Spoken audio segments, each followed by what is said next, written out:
Welcome, everyone. This is Pat Bailey, Director of Training at Out and Equal Workplace Advocates, and you are listening to Janet Mock from our Summit presentation series. If you wanted to hear the entire presentation, it's located up on our website or up on our YouTube channel for you to be able to review. I'm joined today by Daniel Lawrence Smith, Director of Education Strategy, and he'll get a chance to introduce himself in just a minute. But let's get started, and again, welcome all of you to joining us today on our Out and Equal University course. Today we're doing Building Bridges 101, and this is a one-hour overview looking at some of the key threads of a course that we've been teaching for almost 20 years, looking at cultural competency, about how we talk about the LGBTQ community, looking at some key terminology and concepts that we'll get you familiar with. We find a lot of times in our training that one of the biggest areas is people don't know what words to use or how to identify what they want to ask about or talk about. We then are going to spend a little time on the business case, which is why this is important for you personally and for your organization. And then finally talking about allies and how you can move forward to that and some options of moving forward. So we'll hope you chat in your questions today. There is a chat box over on the left side. Feel free to chat those in. Daniel and I will be monitoring those, and we will go ahead and get started. And so I'm going to ask you a question now. You see a poll has come up on your screen about why are you taking Building Bridges today? And so you click on the response and you hit submit, and you'll be able to see the answers on that. So your options are to gain LGBT cultural competency, review current information and trends, and you can check all that apply. Prerequisite for Train the Trainer, we are partnering with corporations now to be able to get peer educators in the workplace. So if you're interested in that program, you can reach out to Daniel or myself. Ally development, HR, D&I interests, professional development, just interested in the topic, prefer not to answer. And if you have another answer, it's a chance for you to use that chat box over there on the left side. We've got about 12 folks on the call. I've got almost everybody answered in. Looks like the number 1 and number 2 are gain LGBT cultural competency and review current info and trends with just interested in the topic. So again, thank you for your responses on that. Let me go ahead and move to our next poll. This one is, what is your role within your organization? Again, click the box and you can hit submit, and your choices are executive, HR and D&I professional, ERG, BRG, that's Employee Resource Group or Business Resource Group member or leader, LGBT employee, ally employee, other, go ahead and chat those in, not applicable, and prefer not to say. We find we get a pretty good mix of people who represent their companies from management to HR to employee resource groups. So we're looking like we're seeing those kind of numbers, and a lot just LGBT employees that are joining us as well. So again, thank you for joining us. We've got almost everybody in on that. And with that, Daniel, I'm going to turn it over to you to talk a little bit about Out and Equal and who we are for the audience that may not be familiar with us. Great. Thank you so much, Pat. This is Daniel Lawrence Smith, Director of Education Strategy at Out and Equal. Once again, thank you all so much for taking the time to join us today. A little bit about the work of Out and Equal. We are a nonprofit organization. We've been around for about 20 years now. Our mission is that we believe in workplace equality inclusive of all sexual orientations, gender identity, gender expression, and characteristics. And we're committed to ending workplace discrimination. Our core values, we believe that people should be judged by the work that they do and never by their sexual orientation or gender identity. And we do this by empowering both companies and employees to be productive and successful. We have a variety of programs, including our Out and Equal Equality Institute, partnering with small and mid-sized businesses on LGBT workplace equality. Our executive forum is coming up just next week here in San Francisco, and that convenes LGBT and allied senior executives and business leaders from multinational corporations for 2 days of professional development and in-depth exploration of the global landscape of LGBT workplace equality. That then culminates in Momentum, our annual leadership celebration. We have our Global Initiatives program, bringing Out and Equal workplaces across borders, partnering with NGOs from around the globe. Our LGBT Career Link connects top LGBT talent with career diversity-minded professionals. We're probably best known for our Out and Equal Workplace Summit. This year will be in Philadelphia, October 7th through 10th, and that's a 3-day experience with over 4,000 employees and experts who join together for over 100 different learning opportunities and workshops. And then we also have our regional affiliates, 22 volunteer-led and driven affiliates across the country. Pat and I are quite proud to represent Out and Equal University, our training and professional development arm of the organization. And we provide our training opportunities in a variety of ways. First is our live classroom trainings. We also do professional consulting, webinar experiences like today. And then we also have a monthly town call series, which is a free webinar series covering a variety of topics that impact the workplace. With that, I'll turn it back over to Pat.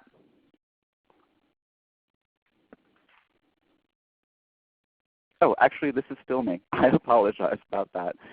So we do this to create understanding around the LGBTQ community and the cultural competency within the workplace. We're going to take a look at some of the key terminology and concepts discussing assigned birth sex, gender identity, sexual orientation, and gender expression. But let's go ahead and move on to a brief poll. And what we're going to ask is, if you're comfortable sharing, go ahead and check off any of the statements here that you feel apply to you. So were you born before 1980? Did both of your parents work while you were growing up? Did you graduate college? Do you identify as a person of color? Are you married? Do you own your own home? Do you know someone who is lesbian, gay, or bisexual? And do you know someone who is transgender? And then go ahead and click any and all that apply. And as you do, go ahead and hit submit. And what's interesting here is we're seeing a diversity of answers. And what we know is, with 20 of us on the call, there are some individuals where we're going to find alignment on certain characteristics, and others where we're going to fall out of alignment. But there are areas where we have common ground. So recognizing that we're each coming to this space from a level of diversity. So thank you all for your answers with that. When we speak about diversity, we think of our dimensions of diversity and all the different facets of ourselves that we bring throughout our lives and we also take into the workplace. Now when we look at the outer level of our dimensions of diversity, the area in blue, there are certain things which we might know about our colleagues when we begin a new position or when somebody new comes into our work environment. But these are very surface level. So we might know somebody's title, we might know their physical work location, perhaps their management status, if they're in headquarters, their seniority, the amount of time that they've been within the company. But again, these are the very surface level items. Then as we move further in, we begin to get to know more about each other. So we might know somebody's life experience, their family status, are they married, do they have children, people's individual work styles, their personal habits, what time of day somebody needs their regular cup of coffee. All these things which we do as well. And then there's a level inside which are our core values, things which are core to our identity. And these are things which we may or may not know about each other. Our age, our race, our gender, sexual orientation, gender identity. And it's important to note that as whole people, we each have all of these aspects that we're bringing into the workplace with us each day, but that no one of us can be defined by any one of these particular traits. And again, just as with the earlier question, there are places where we're going to find common ground and alignment, and there are places where we're going to experience diversity. And now with that, I'll pass it back over to Pat. Thanks, Daniel. And when we talk about the cultural competency piece, the part that we're relating to with LGBT, and again, we'll say lesbian, gay, bisexual, transgender, we'll use LGBT at this point to move forward so we can make sure we get done in an hour. You're going to hear a lot of organizations have added Q as well, and we'll talk about that in a little bit as well. But what you'll see is four concepts here: sexual orientation, assigned birth sex, gender identity, and gender expression. So I've got a quick poll for everybody. We'll start this one off. Do you have a sexual orientation? So the answers are yes, I'm not sure, no, prefer not to say. Go ahead and submit your answers there. And looks like we've got a quick group here. Looks like we're about 92% say yes. And it's interesting because when we ask this in classrooms where there might not be individuals who are allies, and they usually hesitate to answer that question because what they'll say is that the media has made that sound like we're asking them, what, are they gay? In fact, we all have a sexual orientation, so let's take a look at those graphically. We have some great Venn diagrams here that we use. Because sexual orientation is that internal experience of sexual, romantic, and emotional desire one feels for others. So if you are attracted to the opposite sex, the term is heterosexual. That's the clinical term. You'll hear the LGBT community use the term straight. That is not a put down. It just doesn't sound quite as clinical. Same thing if you're attracted to the same sex, homosexual. You'll hear the terms being used lesbian and gay. You also have some other options here to complete this diagram. Bisexual traditionally had been both sexes, was what was defined previously. But the new definition, because gender has been expanding and sex is becoming a broader continuum, it's now regardless of sex. So you're attracted to someone regardless of their sex. You also will hear the term asexual, which means you're not interested in an emotional attraction or sexual. There's variations of that within the asexual community. If any of you watched Big Bang Theory in the early years, Sheldon, who played the lead character, came out as the actor as playing Sheldon as an asexual. That's why when he met a girl, he had a contract with her, and she was a girl and a friend, and there was very clear definitions of how they related. But these are all possibilities of who we are, and a lot of the work that we do is trying to break down that either-or thinking, and I know we'll kind of weave unconscious bias through all this, but when we meet somebody or we see somebody, we think of them automatically with a perspective or a lens that they're heterosexual or straight. We do want to bring some terms in that we want to kind of avoid. For most of the LGBT community, homosexual is not a comfortable term. It is a technical term, but it is still there. Sexual preference is particularly a problem because a lot of people feel like, well, I made a choice. And so we usually ask our audiences, as yourself, is what was that day and moment in time when you decided that you were attracted, if you are identifying as heterosexual, that you were attracted to the opposite sex? And for most people, they can't remember a moment in time. It just was who they were, and as they grew and evolved and watched society around them, they realized that they were attracted to the opposite sex. But that's where we sometimes get in trouble, because one of the things about dimensions of diversity is we make the assumption that everyone else feels the same way that we do. And the predominant culture is heterosexual in most of the world, and so there's an attitude that when you meet someone that they are heterosexual, and that you don't assume that that's where norms are and who they're attracted to.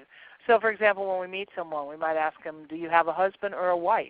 And if that's someone who's LGBT or like myself, I would say, well, I have a wife, yes, and we got married 3 years ago. Assuming that you can spot someone who is LGBT, that you have some stereotypes or images that come up from your unconscious bias about what someone looks like who they're LGBT. Or something like thinking all fathers and mothers are heterosexual. So all of those are areas that we can think about and be aware. And just like most of unconscious bias training, once you've thought about it and you meet someone and you're in the moment, not automatically assuming that they are LGB. So with that, Daniel, I'm going to turn it over to you to talk about assigned birth sex. Thank you, Pat. So assigned birth sex is our doctor-determined sex at birth. And when a child's coming into the world, one of our first questions is it a boy or is it a girl? And this is determined by our physical anatomy at birth. And as we also know through the miracle of modern science, we often find out before birth through sonograms. And this is fundamental. It might determine what names our parents give us, perhaps what color they paint our room, our clothes, our early childhood toys, and friend associations. So doctor determines sex at birth of being male or female. But what we also know is that there's an intersex community, individuals who are born with characteristics both internally and perhaps externally, which may represent what we would typically define within the binary of male or female. And this can represent itself in hormones and chromosomes and may materialize later in life. So the concepts of male, female, and intersex. Terms which we would want to avoid are terms like hermaphrodite, abnormal, maldeveloped, and of course mistakes. So representing assigned birth sex. Let's go ahead and move on from there for a poll. So this question is a definition, feels love, affection, and sexual attraction regardless of gender. What would be the definition for this? Love, affection, and sexual attraction regardless of gender. Go ahead and put in your answer and hit submit. Okay, we've got about a quarter of you who have responded so far. Give it just a moment here. So the answers are assigned birth sex, heterosexual, homosexual, gay or lesbian, bisexual, or asexual. Okay. And about 85% of you have answered bisexual. So bisexual is love, sexual attraction, regardless of gender. Again, we want to say regardless so that we're thinking outside of the gender binary. Let's go ahead and move on to our next poll. Okay, so feels love, affection, and sexual attraction to persons of the same gender. How would you define that? Attraction to persons of the same gender. Okay, we've got about half of you who've responded so far. Great, and ding, ding, ding, everyone's getting 100%, a gold star on this. Homosexual, gay, or lesbian. And one more here. The doctor determines sex as a child, as a boy or a girl when the baby is born. What is the definition of that?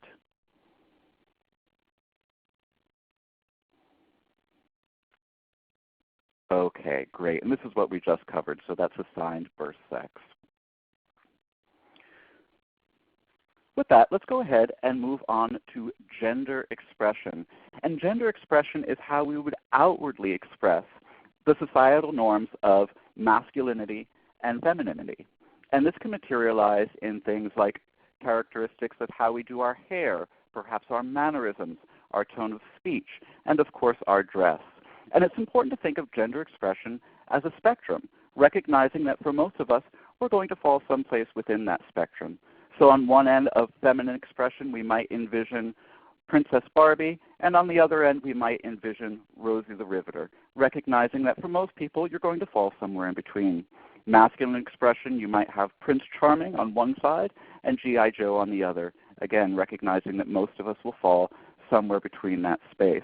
And that these are all societal norms, and these can vary based on location as well as cultural traditions. What we also know is some individuals might be gender nonconforming and androgynous and embrace aspects of what we would typically define as masculinity and femininity.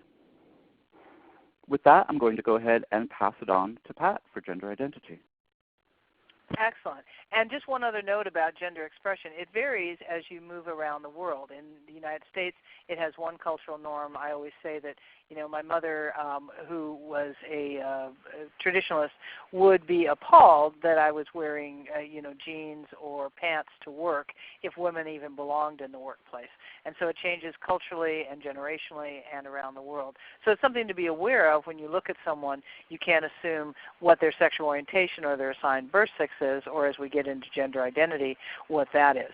So our fourth concept that we're going to talk about here is gender identity. And the reason we will spend a little more time on this one is because we're seeing a lot of questions. You saw in your polls that not quite as many people know someone who's transgender as they know someone who's LGB. And that's because we began the work with sexual orientation in the mid-1990s. And so we've been able to get corporations talking about it. There's Ellen DeGeneres, the Logo Channel, there's the Gay Straight Alliances in school. And so there's been much more discussion around sexual orientation. It wasn't until about 2008 that gender identity really kind of hit the mainstream and began to be talked about, on the national level, and people were beginning to come out and learn more.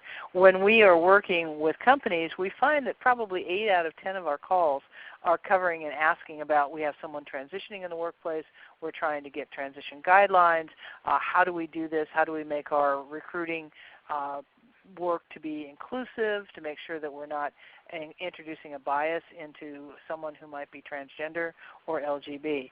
So the gender identity piece we're going to spend a little more time on. And again, we invite you that if you have questions or comments, go ahead and write them into the chat box and we'll tag those to be able to answer that. But remember we said that someone was born and the doctor says you're a man or a woman. And when that matches with what you feel inside, what we define gender identity as a person's innate, deeply felt psychological identification, which may or may not correspond to the person's assigned sex at birth. So it's what you feel inside. You look in the mirror and you say, yes, this is what the doctor said my body was, but I may match that or I may not match that. If it matches, it's cisgender, and this is a math or a science kind of term that you can use because cis is on the same side of a molecule or a geometry object. Trans is on the opposite. So if I'm born a woman and I feel like a woman, cisgender. If I was born male, but when I look at myself and that deep innate sense of myself is that I'm female, that would be transgender. Same thing for men. If I'm born as a man and I feel like a man inside when I look at myself, and many of us have never thought about that as cisgender because that again is kind of the dominant paradigm, for most of society. We don't even think about it. It's just who we are. But what if I was born a woman and I feel like a male inside? Then it would be transgender.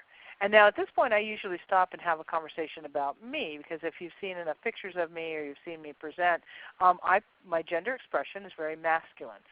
You would never see a dress or nylons or heels in my closet, and my wife would probably kill me if I tried to put that on. So I just self-identified also as a lesbian. So my sexual orientation is that I'm a lesbian. And so those two pieces put together, I was born as a woman, my gender expression is male, and what the doctor said I was at birth as a woman and that I'm a lesbian mean that when I look at myself in the mirror, I see a woman. And so that's cisgender. And sometimes it's kind of confusing when you say that because, well, I look at you, you look male, don't you want to be a guy? Those kind of thoughts and comments come to people's minds as we're beginning to try to understand gender identity. But it has nothing to do with the way I look. It's about what I feel inside that identifies me as transgender.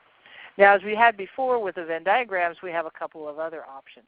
There's bigender. What if I feel like both male and female, and I don't like the choice of picking one or the other, and I encompass both? In First Nation tribes, we see the two-spirited individuals who identified both as male and female.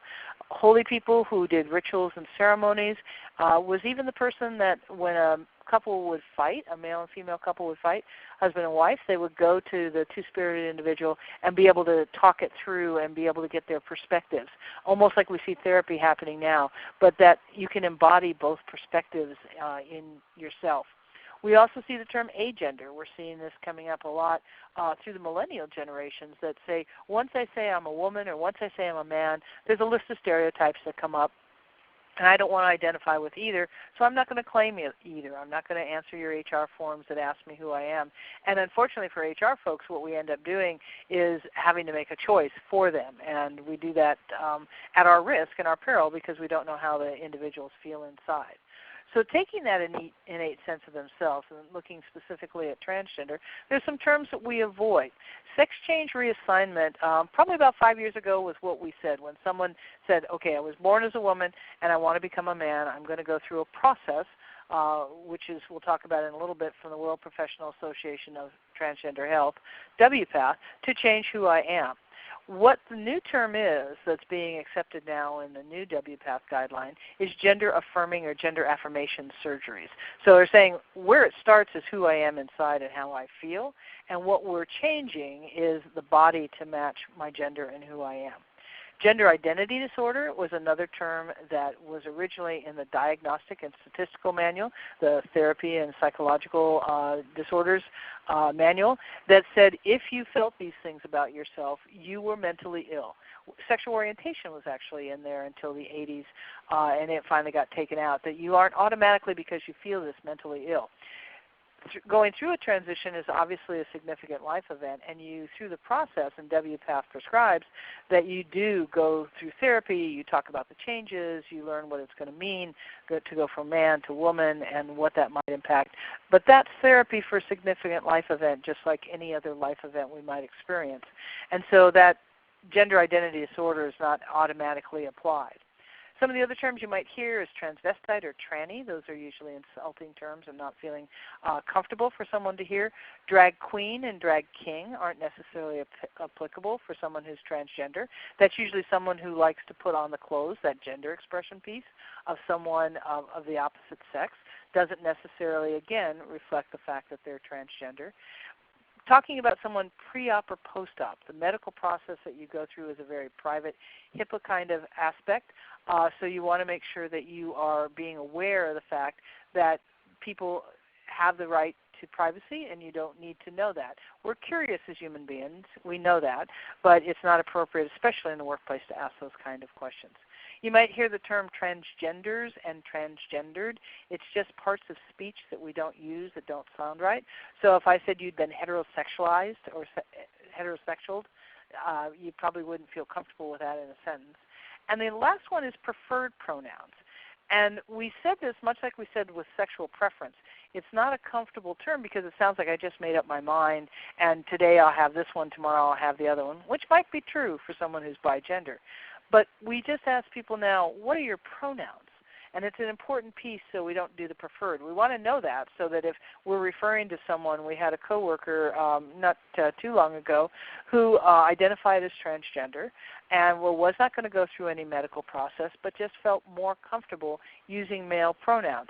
So you would see what your brain would interpret as a female coming at you, and then you would have to remember you wanted to use male pronouns, he, with that individual. And it took some while and it took some practice, but we began to see that person for who they were, and they were much more comfortable making sure we use the right terms. So pronouns are important, just don't use the term preferred on that.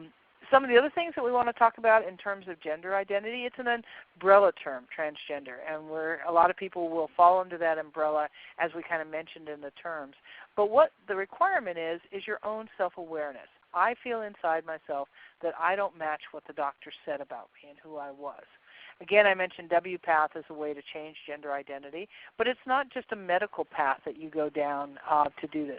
It might just be about the feeling and recognizing that for myself, or it might be that I want to change my name and my pronouns, or I might do some of the medical process with that.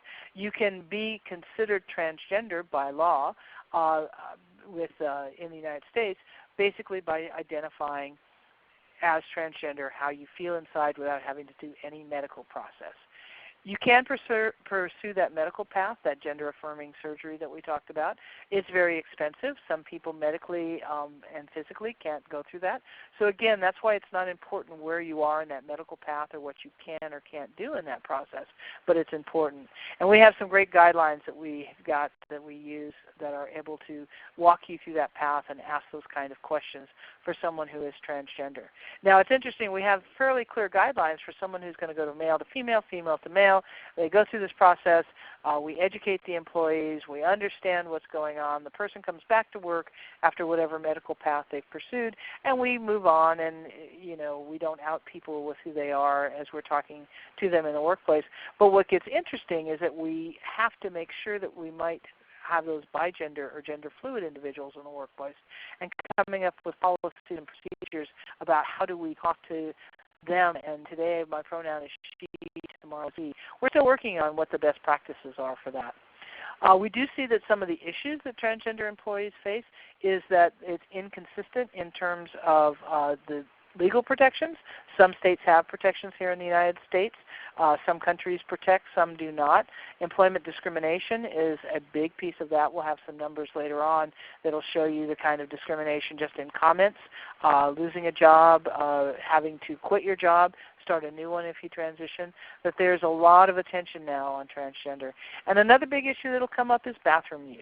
And right now the guidance in the workplace, OSHA, Operation Safety Health, administration does say that as soon as you identify in the gender identity that is who you are, that's the restroom that you use. So there's some guidance up there and some links that we can share with you. But I want to go back and review the pronouns again real quick. And again, if you think about it, the term she, her, hers, a cisgendered woman, remember that's a woman who at birth the doctor said was a woman and looks at themselves inside and says, I'm a woman, that's how I feel, that's cisgender. But if you're born as a male, doctor said that, but you feel like a female inside, you're a transgender woman. So usually those would be the pronouns that you would use. He or him for a cisgendered man, born male, feels male inside, or a transgender man, born female and feels male inside. We also, for all of you who are kind of English background folks, we apologize, but there is definitely a new term that we can use now is they as singular. And that would be if you were bigender or gender fluid. You could use those terms to refer to both, to not use he or she. And it's really hard. How do you figure this out? The best way is to ask someone, what pronouns do you use? Hi, my name is Pat, and I use she, her, hers as my pronouns. And so we're seeing many companies and organizations are starting to use this in their introductions to talk about that. And so what I want to do now is do a quick quiz and check in how we're doing here on understanding. So which of the following criteria from WPATH is included under the definition of transgender? And you can select all that apply. Is it when you become aware your birth sex doesn't match how you feel inside? When you embrace both male and female, if you're bigender? If you want to just dress opposite of your birth sex? How about if you want to change your name or pronouns?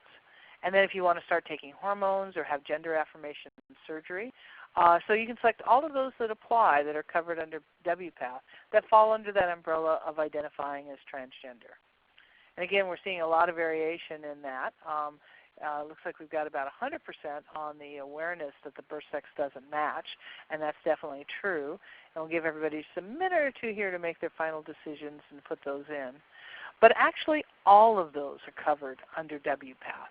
As you go into that particular guide, and if you look at the transition guidelines that our Transgender Advisory Committee has published, you'll see that all of these are part of identifying as transgender. Now, an individual may not identify as transgender, but if that's how they feel inside, just those actions and just doing that much does allow them to identify as transgender within themselves. And it's important for the company to be able to recognize that.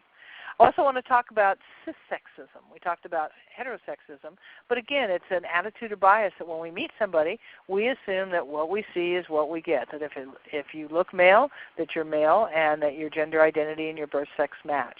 And so it drives us into things like using Mr., Ms., he or she when we're addressing individuals, and that can be awkward, especially in your service situation if you're trying to be respectful, sir or ma'am. And so when we do that, things that we think about that you don't have to think about if you're cisgendered is, do you ever think about what restroom to use, or do you just go in there? I know when I fly and I teach, and again, have more masculine gender expression, when I walk into a women's restroom in the airport many times, right, coming from teaching with a suit on and a tie, I will have someone in that restroom say to me, hey, you're in the wrong restroom. Oh, no, I'm okay, and it starts to be an issue. So think about that. You don't even have to think about that. Think about going to a hospital if you are transgender. And that could be discovered, or how could that be handled if they put you in a room with another woman or another man and that doesn't match your gender identity or it doesn't match your birth sex. Or going through TSA in an airport. And what about the physical aspects of your body when you're asked about that by strangers? Hey, how come you've got so much facial hair? Or wow, you're really tall, for someone, for a woman, or you're really short for a guy. And then thinking about forms that we use, other options besides male and female on your gender forms. We're finding more countries are beginning to use other in their passport options with that. And I mentioned the employment discrimination, bringing it back in not only about cissexism, but also about the employment discrimination. You see that 46% of employees have been verbally harassed. 9% have actually been physically attacked. And that's overall, just not in the workplace.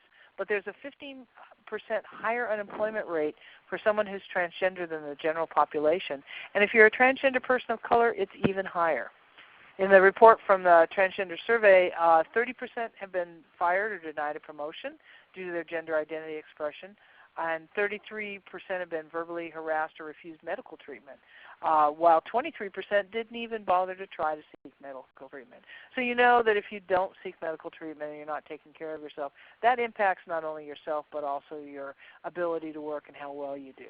68% who are out felt supported by their coworkers, and 77% if something happened didn't take any steps to avoid that mistreatment. So they didn't go report it to HR, or they didn't come out, or they weren't talking about their transition, or they delayed it, or they might quit their job. So a lot of these issues is what the workplace is we're trying to address through gender identity.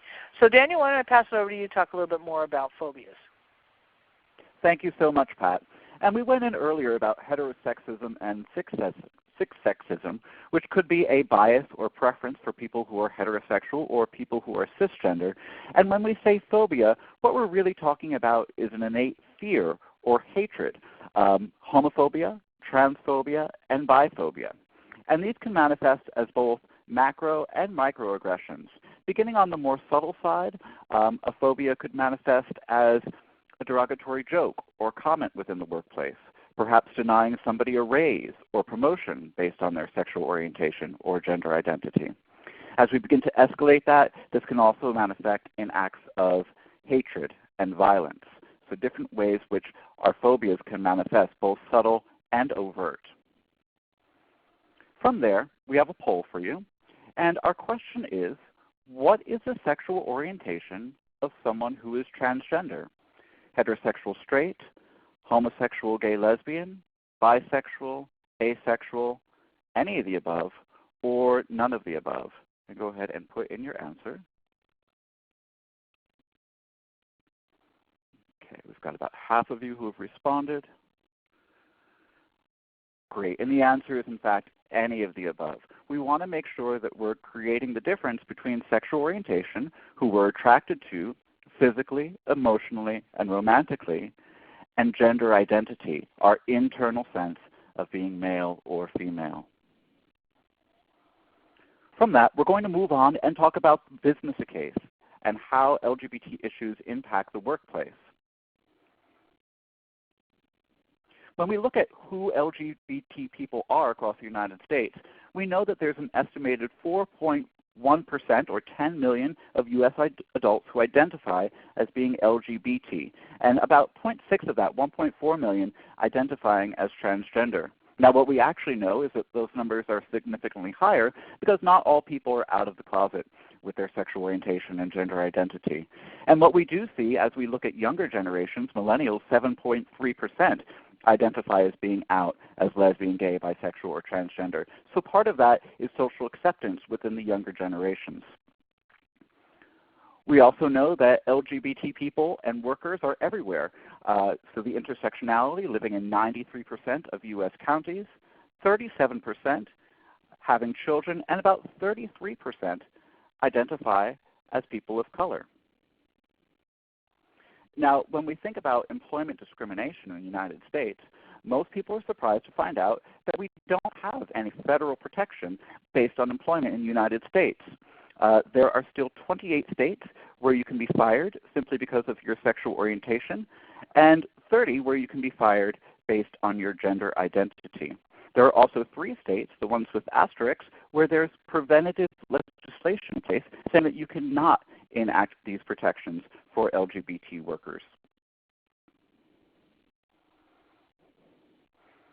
Then when we look at the global map, what we know is there are still many areas where it is a criminal activity to be lesbian, gay, bisexual, or transgender, with 73 states criminalizing same-sex activity, applying both to men and women. And there are even some places, while not all enacted, where there are death penalties in place for being lesbian, gay, bisexual, or transgender. What we also know is the good news is there are 22 countries where there is marriage equality and 25 where there's some sort of recognition of civil partnership, but still a long way to go. With that, I'm going to turn it over to Pat to talk about our 20 steps towards workplace equality.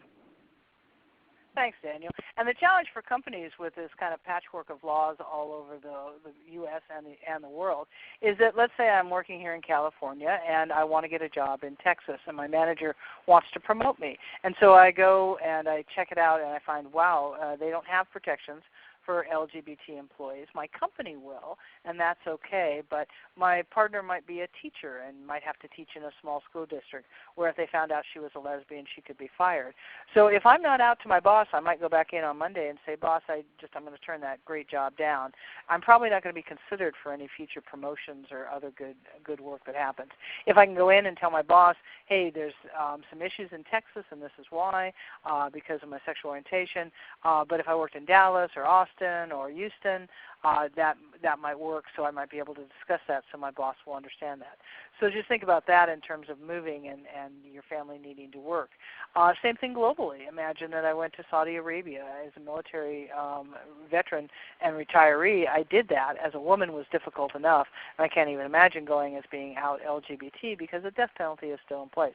So what we're talking about is how do companies now take all this information and this knowledge and this cultural competency and put it together into areas that you can work on. And these are the 20 steps to workplace equality, and we have a link for that up in our tools kit under outandequal.org, under Learn, under University, and you can begin to see some of this. And it all kind of starts from these 5 concepts, and we get a chance to begin to understand that. I also get a chance when we do this to dive deeper into each one, and we'll get a chance to kind of see where you are in a little bit. But first, let's start with policy and benefits. When we talk about making sure that you prohibit discrimination based on sexual orientation and gender identity in your employment and hiring, your non-discrimination statement. The executive order that President Obama signed that requires anyone who does work with the government to include sexual orientation and gender identity. And the short term for that is SOGI, S-O-G-I. That's another term that you may hear. So that those protections are in place to do work with the government, and that is still in place. Looking at partner and spousal benefits. Now that marriage has been, marriage equality exists, many people are getting married, but many are not because of issues in their life or not being willing to be out. I can be married in one state, but I could be fired simply because I was LGBT. And then also transgender employees are looking for transgender inclusive health coverage. So those are the things just as a basic package. If you want to be a competitive corporation or company that hires, those are the first things that someone who's LGBT is going to look at before they apply to work there. Then you want to talk about how do I do recruitment. If I walk in and I'm transgender and I'm presenting as female, what you see, but on my ID it says male, does my recruiter know what to do with that? And how do I retain and promote? We saw some of the discrimination numbers earlier on that. What about relocation? When we move to another country or another state, does my HR provide me with that information about what is the LGBT policy? And I know when I went to Saudi, I was given a briefing about how a woman acts in Saudi, but all of the guys were given that same briefing, so they didn't put me in a bad spot. So this can be an important part that you add into your relocation briefing for any of your employees, whether you know they're LGBT or not. And that moves us into that global LGBT diversity and inclusion work that we're looking at. Climate is the next step. Once you kind of have the checklist of here's all the things we're doing them right, now you have to talk about training employees, providing diversity work to happen through either employee, business resource groups, diversity councils, beginning to let people come together and begin to work on issues and support the company from a business perspective. Developing transition guidelines, creating ally programs, and looking at LGBT self-ID. All of these could be one course by themselves, but these are some of the ways that you get people talking and comfortable using the terms and making sure that the change happens not only at the headquarters or in the major cities, but happens throughout your organization. Some of those other steps are about advocacy and corporate responsibility, and that's about what are your giving guidelines. Who do you, if you have a volunteer program, can people volunteer for LGBT organizations and get credit or monetary grants for that? What about the local supportive messages like marriage equality, signing on amicus briefs, speaking up when a law that discriminates against LGBT in your state or country, and then getting more involved in those kind of measures as a company and being a visible voice. And then you've got your customers and that outreach that happens, that you're talking about marketing. We used to see ads only in LGBT publications. Now we're seeing in major media, and there's a lot of commercials out there. Even at the level of the Super Bowl, we begin to see visibility for LGBT couples and individuals in that. And committing to local events, be it Pride or local fundraisers that happen in the community and being visible there as your company and organization. And making sure that you have cultural competency training for all your client-facing employees, if you have call centers. But also think about if you have health insurance administrators. Do those individuals have the same understanding around LGBT cultural competency as your employees? Because they represent your company, and you can end up getting issues if they aren't able to respond with appropriate cultural competency. So now I'm going to ask you a question on rating this from strongly agree to not applicable. My company would rate high on workplace inclusion for LGBT employees. For example, there's 100% that is the Corporate Equality Index, and that's an area that you can take a look at and find out if your company's on there. Many of you probably work for companies that already have that kind of inclusion and how they're doing. But remember, this includes also the climate and the advocacy and all of those pieces that are in there. So we've got about, again, half of you have responded so far. It's a strongly agree, agree, neutral, disagree, strongly disagree, not applicable. And it looks like about 55% strongly agree that their company would rate high on workplace inclusion on something like the Corporate Equality Index or Best Places to Work. 23% agree, and about 15% are neutral. And so one other area I want to talk about is some additional trends that are coming up. If you've kind of got that checklist done, we're beginning to see, again, those developing transition guidelines and ally program are definitely two of the things that we hear from all the time about that. Looking at your marketing, what is your website? If I go up on your website, do I see anything that would indicate that you might be supportive of LGBT? Do you have a couple of events? Do you have pictures from the last Pride? Do you use the term? When I research a company that we're teaching for, I'll Google it and find out LGBT. And if I don't find anything on there, it's really difficult to say that that outreach is happening. And thinking about changing that corporate climate at all levels, so everyone's thinking about that. So these are some of those trends that we're thinking about moving forward that are happening. But it's really what we find is a frontier out there. And when I started with Out and Equal about 9 years ago, kind of the marketing and all that was way out there on the far end of progress, and we were hoping that would happen. Now it's becoming a standard that these are the guidelines and the steps that people are taking to make their company inclusive and to make sure retention and promotion are the best and the brightest. And we're continuing to add other areas out there in the frontier. So you can take any path that you want to get there, but getting those first two blocks in here, the blue ones in here, making sure that you've got good policies and good benefits, that's almost a basic now to be able to be competitive with the rest of your sector on that. And when we do that, when we make these goals and we make that effort and we begin to have the conversation and we use employee resource groups to be able to build our business and outreach to new marketing, we find out that we have LGBT employees who can be out and who they are with better physical and mental health.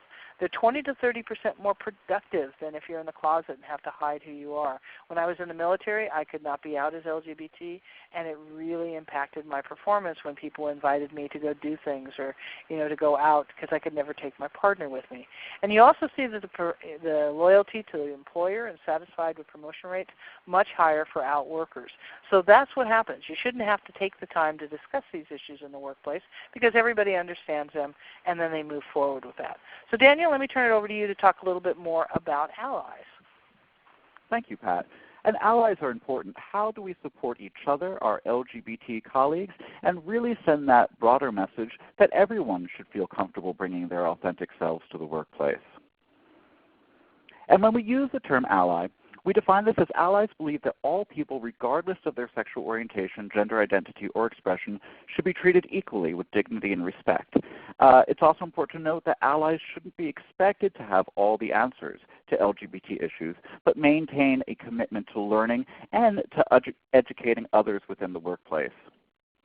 And allies are critically important because there's really an opportunity to change the workplace as a peer-to-peer educator, educating your other colleagues, and speaking up for LGBT workplace equality, and really having that moment to influence and advocate for all of your colleagues.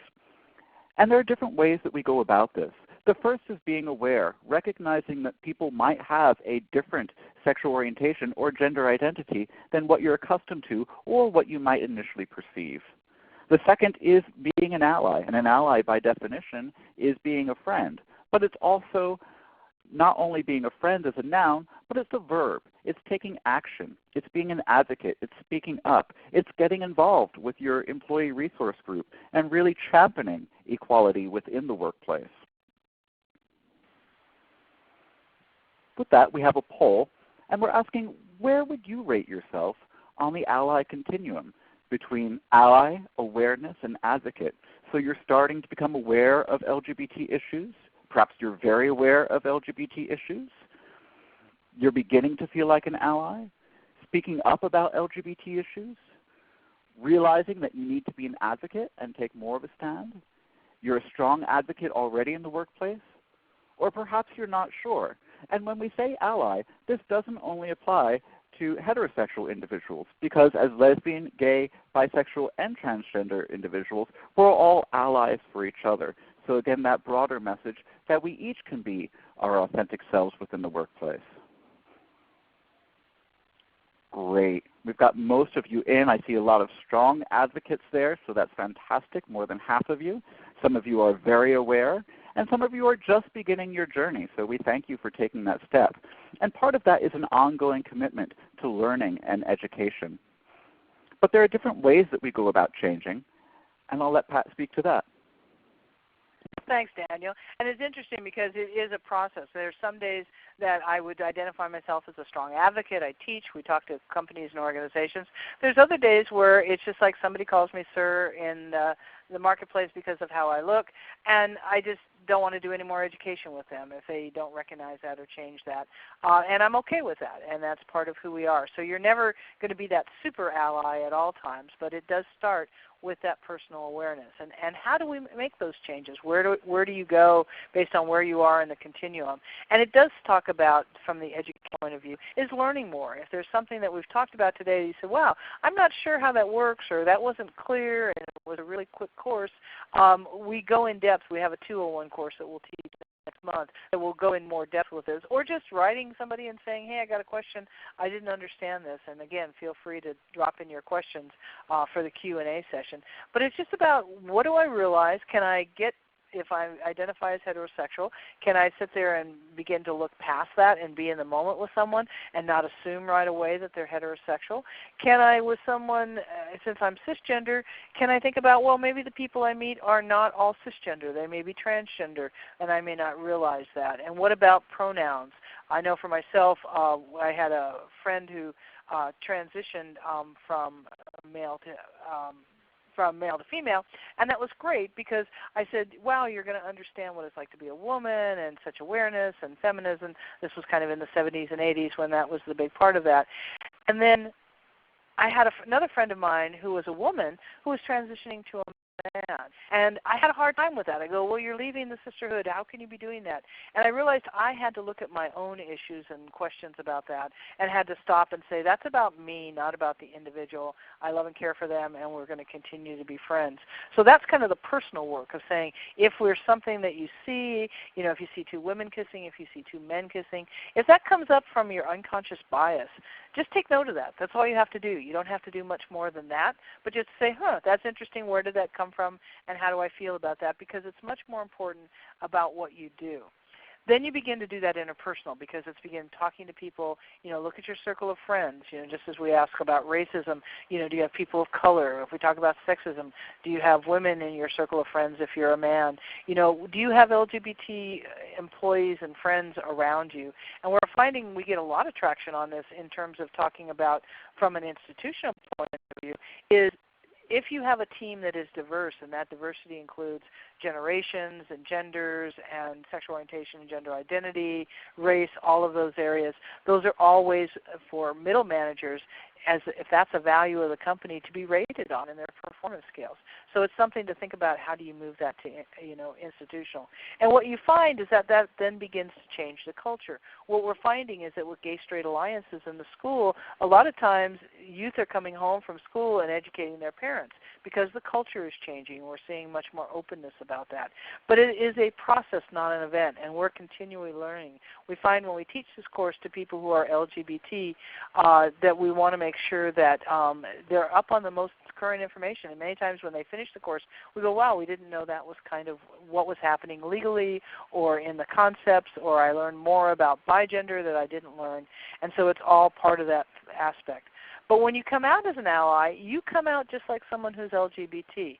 Many times if you speak up and someone's telling a joke or something and you say, hey, that's not okay, you shouldn't be telling that joke, someone may look at you and say, oh, wow, I didn't know you were gay. And for many people who might feel threatened by that, they go, no, I'm not gay, but I'm an ally. Why not just say, it doesn't make any difference how I identify. That's not a value that we do here in the company. So, what if he left them wondering? But it's a coming out experience. And especially for men, sometimes that's a little more difficult to come out. That's kind of like the hierarchy of being the male at the top, and somehow by being considered gay, does that make you less? So we go back to that personal insight again. So it becomes a process.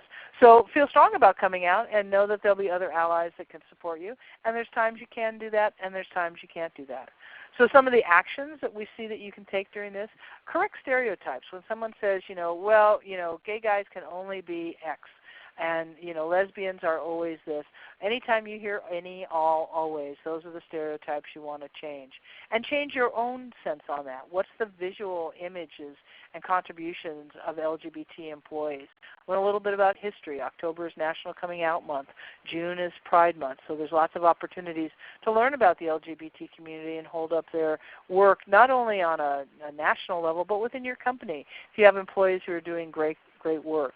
You can also be a role model of how to be inclusive. You can start a meeting and say, let's go around and let's just check what everybody's pronouns that you want us to use so that we know that. Somebody's going to ask you what does that mean, and you can take that information from this class. And using diversity as a strength. A lot of companies are moving to this, that it's not something that you do over on the side, that you do it once or twice a year and then you're done with it. It actually gets integrated into the values of the company. It's not an issue or a problem because they're beginning to see, studies are showing that companies with diverse populations who are in their decision making and in their employ are doing better on the bottom line, so it becomes a business issue. And realize that you can use your own life experiences to build relationships with individuals.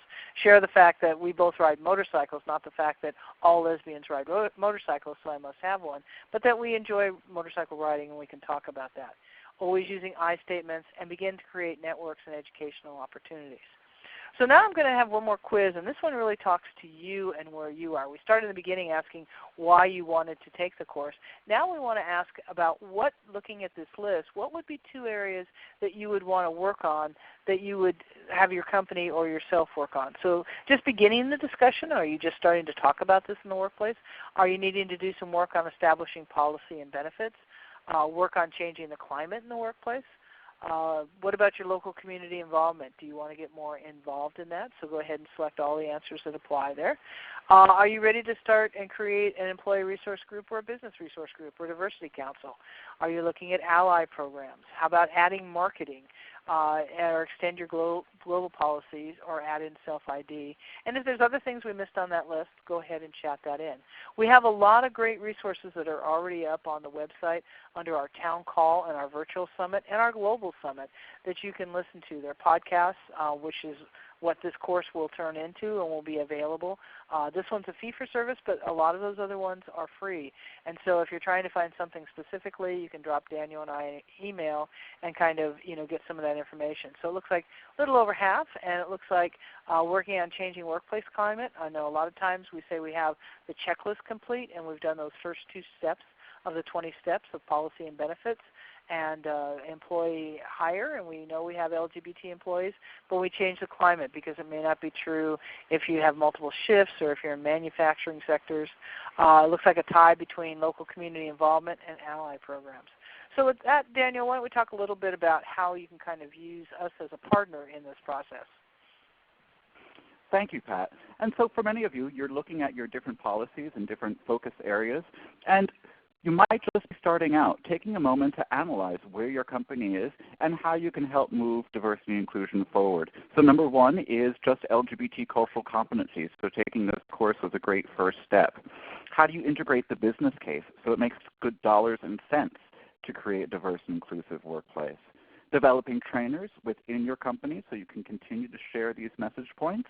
Perhaps you're starting out your employee resource group or diversity council and working towards achieving that 100% on the Corporate Equality Index, which is a big factor for a lot of people who are looking to enter a workplace environment. A lot of LGBT and allied individuals are going to look at that score on the Corporate Equality Index to analyze whether or not they're going to be joining your company.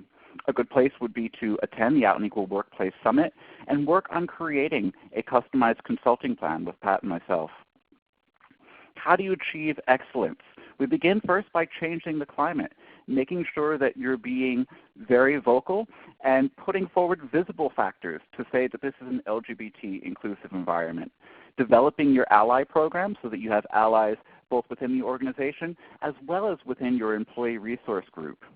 Growing your connections globally. Educating all of your employees on LGBT cultural competency. And think about what you're doing beyond the company. Are you involved in your community? Again, are you being that visible support for your LGBT colleagues and community? Pat had mentioned this earlier. We have a variety of resources aimed at helping you. And the question had come in how to get involved with Out and Equal. And the first thing I would do is I would encourage you to check out the university section of our website. We have so many great tools and resources which are available free for you. Go ahead and check out our Town Call series, again a monthly town webinar series on a variety of topics. And you'll get to hear Pat and I in both of those as well. We also do professional consulting and live classroom training. So please reach out to Pat and I if you're interested in bringing that to your company. Think about how you put it all together. There's been a lot of information shared today, and we don't expect you to remember all of it. But if you had a few key takeaways, if you took some vital notes, think about what those are and what your next steps are going to be to bring those into your workplace. So becoming culturally competent, share these insights with your colleagues and with your management team. Think about how you bring diversity education within all levels of your organization. Taking a look at your policies and your benefits to make sure that you're including sexual orientation and gender identity, and that your benefits are inclusive for all of your employees. Supporting local laws for inclusion, and maintaining that commitment to personal growth. The conversation and the landscape continues to evolve, so make sure you're continuing to educate yourself on LGBT issues. With that, we have some time for Q&A. And Daniel, a couple other questions came in. I think were mostly around getting copies of the deck and all that if you're registered for the course and have been able to make sure that you're part of that. We will send you a copy of the deck. And again, we have more information. I didn't see too many other questions come in, but we wanted to make sure that we got everybody at least an overview. And we hope this will give you some things to think about and some next steps. I know one of the quotes that we use all the time is from Harvey Milk about all people, regardless of sexual orientation or identity, deserve a safe and supportive environment in which to achieve their full potential. This is something we've been doing for over 20 years with Out and Equal, and we continue to do that with our partners in the companies and corporations that we work with. So it's really important because it usually takes one or two people in the company to start having this discussion, and within a couple of years you're surprised at how much progress you've made. And partnering with you and working with you is something that we really, really value. So again, we thank you for attending today. This is our contact information to reach out to us. You can also, I sent out the link to the university page on the side. And when you leave the course, you will have a quick course evaluation to write your comments down about what you think of the course. And again, if you want to learn more, and we go in more depth in April during our Building Bridges 201 course. So we thank everyone for joining us, and we hope to see you next month then. Thanks a lot. Bye-bye.